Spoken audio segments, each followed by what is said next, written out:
Bonjour tout le monde, j'espère que vous allez tous très bien. Aujourd'hui on se retrouve pour une nouvelle vidéo, donc vidéo partage de stratégie sur BitMEX et Bybit. Donc dans cette vidéo je vais vous partager donc un trade que j'ai pris sur les deux plateformes, donc BitMEX et Bybit. Donc c'est un trade qui est basé donc sur les divergences sur le RSI. Donc c'est un trade en scalping bien sûr comme d'habitude, sur petit UT, avec levier x25, et donc là actuellement on est sur le chart du Bitcoin, vous voyez, sur UT 3 minutes, et donc le trade, donc j'ai enregistré le trade, donc je vais vous passer l'enregistrement, hein, comme d'habitude. Je vous explique le trade, et ensuite je vous montre l'enregistrement. Donc le trade en question, donc c'est là pour le coup c'était un trade de contre-tendance. Donc dans cette vidéo je ne vais pas réexpliquer comment fonctionne le RSI et les divergences sur le RSI. Si vous voulez avoir toutes les informations, j'avais déjà fait une vidéo sur ma chaîne YouTube, donc je vous remets le lien dans la description sous la vidéo. Je vous invite également à vous abonner à la chaîne si vous ne l'êtes pas encore. Et donc j'avais fait une vidéo sur comment trader en gros les divergences sur le RSI. Donc c'était voilà celle-ci, donc trader le Bitcoin avec les divergences, où je vous avais expliqué comment fonctionnait donc cet indicateur, comment vous pouviez l'exploiter pour trader en scalping. Donc c'est un indicateur qui est très utilisé par beaucoup de traders, justement aussi bien pour en scalping que pour du swing trading. Donc c'est un indicateur qui est à mon sens très utile, qui vous donne vraiment des très bonnes indications pour vous positionner. Donc là par exemple on était donc sur le Bitcoin, donc vous voyez qu'on était dans une tendance haussière sur le Bitcoin, donc on avait eu un pump avec derrière une consolidation, nouveau pump, deuxième consolidation et une dernier pump avec un énorme rejet dans la zone en bleu ici. Donc là, à chaque fois que le Bitcoin a refait un sommet, un nouveau sommet, vous voyez un nouveau pump, donc suite au premier bien sûr, vous voyez qu'à chaque fois on a dessiné des divergences sur le RSI. Donc c'est-à-dire qu'à chaque fois le prix est remonté plus haut et on a fait des sommets de plus en plus bas sur l'indicateur RSI. Donc ça c'est ce qu'on appelle des divergences.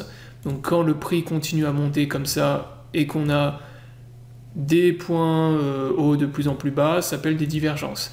Et à ce moment-là, les divergences, qu'est-ce qu'elles nous traduisent?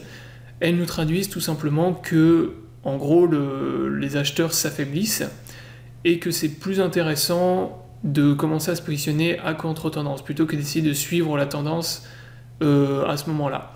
Donc bien sûr, ça reste du contre-tendance en scalping, donc c'est quand même très risqué. Il faut mettre en place à chaque fois des stop-loss. Donc par exemple, la personne qui avait short ici, donc là vous voyez qu'on avait eu une première div ici.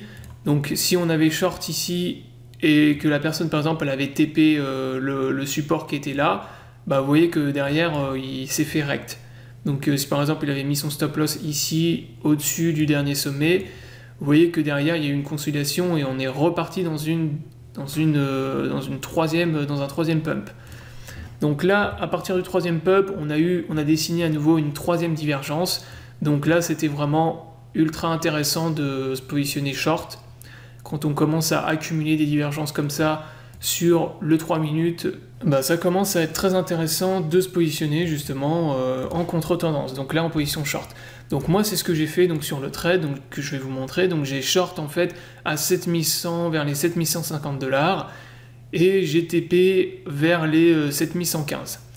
Donc j'avais mis un stop loss au-dessus du dernier sommet, et en gros mon trade c'était ça. Donc j'avais short ici, j'avais mis un stop loss au début ici, donc bien sûr après je l'ai redescendu mon stop loss quand j'ai vu que le trade commençait à être gagnant, et j'avais TP ici vers les 7100, 7115. Donc bon, j'avais un ratio pas terrible, hein, c'était du 1,42, c'était pas ouf, mais après par contre, bien sûr, j'ai redescendu le stop loss quand j'ai vu que le trade, en fait, voilà, ça commençait à short et que le trade commençait à être gagnant. Puisque là, par exemple, si ça avait short et que derrière ça avait refait une consolidation et que c'était reparti dans une tendance bullish, bah à ce moment-là, ça sert à rien, il faut couper le trade, ça sert à rien de laisser un stop loss trop éloigné.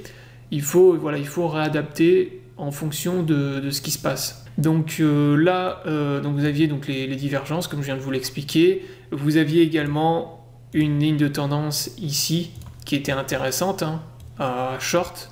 Donc vous aviez pas mal d'indicateurs. D'ailleurs là on avait un canal, hein. Ça c'était un canal, bon il n'est pas terrible à cause des mèches, mais vous aviez un canal bull ici. Donc là c'était également intéressant de short ici, ça se prenait aussi comme trade, hein, de vendre la cassure du canal, et derrière vous pouviez TP.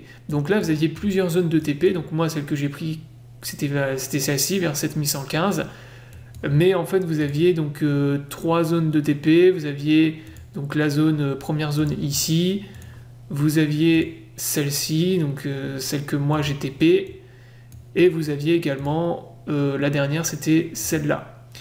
Donc voilà, vous aviez 3 zones de support où vous pouviez prendre vos profits. Donc moi j'ai TP 100% dans cette zone-là, au niveau des 7115. Donc c'était pour sécuriser encore une fois les gains. Moi je ne prends pas trop de risques parce que comme le Bitcoin c'est hyper volatile, sur petit UT ça peut partir dans un sens comme dans un autre de manière très rapide. Et généralement quand j'ai déjà des bons profits, moi je prends mes profits et je sécurise le trade. Donc pour finir, vous aviez également comme target donc, le canal. Donc pour ça vous prenez l'amplitude du range. Ça vous faisait à peu près moins 0,80%. Et vous voyez qu'en fait on n'est pas venu les chercher. Nous on a été jusqu'à moins 0,70. Mais ça vous donnait quand même une bonne indication sur voilà, le TP que vous pouviez prendre à la cassure du canal. Donc voilà, à peu près du moins 0,80, moins 0,70%.